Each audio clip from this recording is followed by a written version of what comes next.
I was approached while I was in post-production for War for the Planet of the Apes. And when I was first contacted by Warner Brothers, I didn't understand what the meeting was for. So I kept turning it down. And then finally my agent called me one day and he said, listen, that general meeting with Warner Brothers, it's not a general meeting. It's about Batman.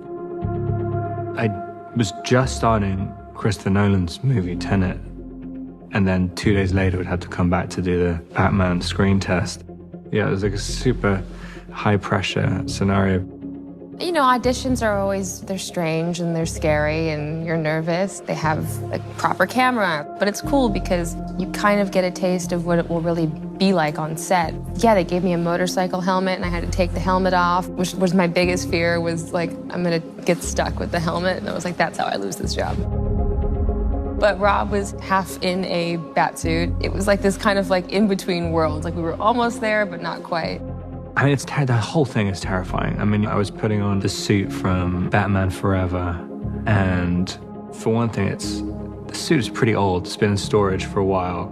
It's also incredibly precious. If I even slightly exert myself, I'm pouring sweat. And also just to try and figure out how to project a performance through a mask, basically. It's kind of, you realize pretty quickly that this is way harder than a normal part.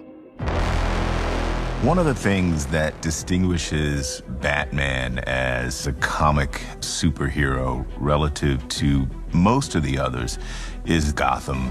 That's very recognizable, obviously styled off largely New York.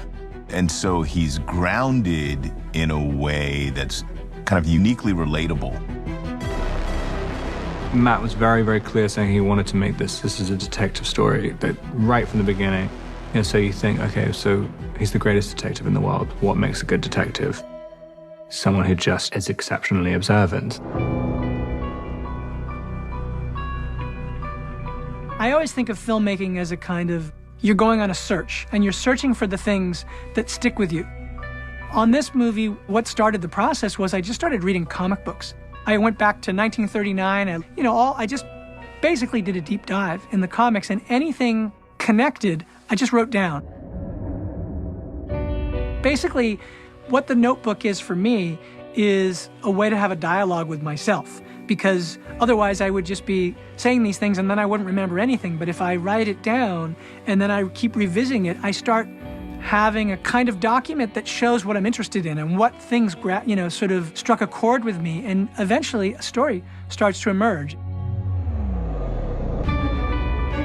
I gave Bruce a notebook as well because I felt that he needed to have that kind of dialogue with himself. And I thought, wow, this is so Batman. Matt gave us a sort of idea that he'd like him to be a bit like Kurt Cobain.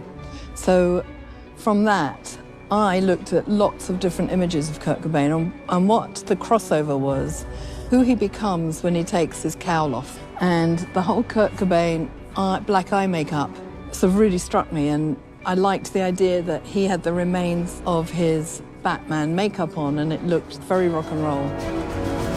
He spends a lot of time in darkness. That long hair really helped with creating that side of his character. At one stage we were talking about shaving all his hair off, and I'm glad we didn't go down that road. There's a film by Gus Van Sant called Last Days, which is kind of a fictionalized account of the last days of Kurt Cobain, and he's got all his stuff spread all over it. And I thought, well, this is the version of Batman and Bruce Wayne that I understand. I knew where he was coming from in this kind of slightly nihilistic...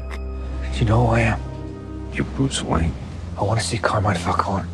There's something more emotional, and doesn't necessarily know that he's going to save the day. He doesn't know if being Batman is going to work or do anything. He knows that there is no other option.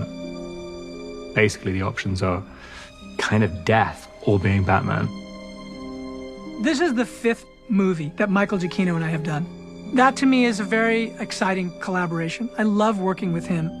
The night before Rob was to screen test, he sent me a secret little MP4. It was both Bruce's theme and Batman's theme in this incredible suite. And I was blown away. It was so emotional. I drove to the set that morning, and Dylan Clark, my producing partner who was in this from the beginning with me, we're like brothers. I said, you have to get in the car. I said, what do you mean? So just get in the car. And we sat in his car. I was in his passenger seat, and I didn't know what I was going to listen to. He goes, listen to this. And he pressed play, and, you know, it's Batman's theme.